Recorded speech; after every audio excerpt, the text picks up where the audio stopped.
പുതിയൊരു വീഡിയോയിലേക്ക് സ്വാഗതം. തമ്പനയിൽ കണ്ടതുപോലെ ലൈനിങ് ചുരിദാർ പകുതി സമയം കൊണ്ട് വെട്ടിയെടുക്കുന്ന ട്രിക്കാണ് ഈ വീഡിയോയിൽ നിങ്ങളെ കാണിക്കുന്നത്. ആദ്യം നല്ല തുണിയെ നാലാക്കി മടക്കിയിടുക. അതിൻ്റെ മുകളിലേക്ക് ലൈനിങ്ങും നാലാക്കി മടക്കിയിടുക.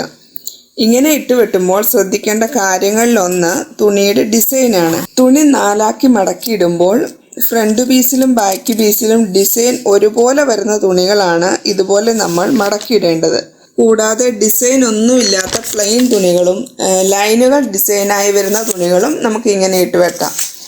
ഇനി ഡിസൈനുള്ള തുണി നാലാക്കി മടക്കിയിടുമ്പോൾ ബാക്ക് പീസിൽ ഡിസൈൻ തല തിരിഞ്ഞാണ് കിടക്കുന്നതെങ്കിൽ നമുക്ക് ടോപ്പിന് ആവശ്യമായ ലെങ്തും തയ്യൽ തുമ്പും കൂട്ടിയിട്ട് എത്രയാണോ അളവ് വരുന്നത് ആ അളവെടുത്ത് അവിടെ വെച്ച് കട്ട് ചെയ്യുക.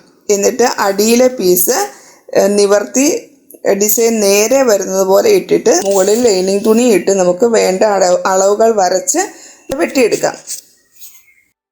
അപ്പോൾ ഇങ്ങനെ തുണിയെ നാലാക്കി മടക്കിയിടുക. അളവുകൾ വരച്ച് കട്ട് ചെയ്യുമ്പോൾ തെന്നിപ്പോകാതിരിക്കാനായിട്ട് മുട്ടുസൂചി കൊണ്ട് പിൻ ചെയ്ത് കൊടുക്കുക. കോട്ടൺ അല്ലാത്ത തുണികളാണെങ്കിൽ പ്രത്യേകിച്ചും പിൻ ചെയ്യാതെ നിങ്ങൾ വെട്ടരുത്.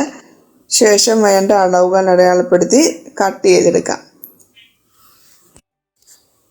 ഇനി സ്ലീവിൻ്റെ ഭാഗം ഇങ്ങനെ വെട്ടിയെടുക്കുന്നത് എങ്ങനെയെന്ന് നോക്കാം.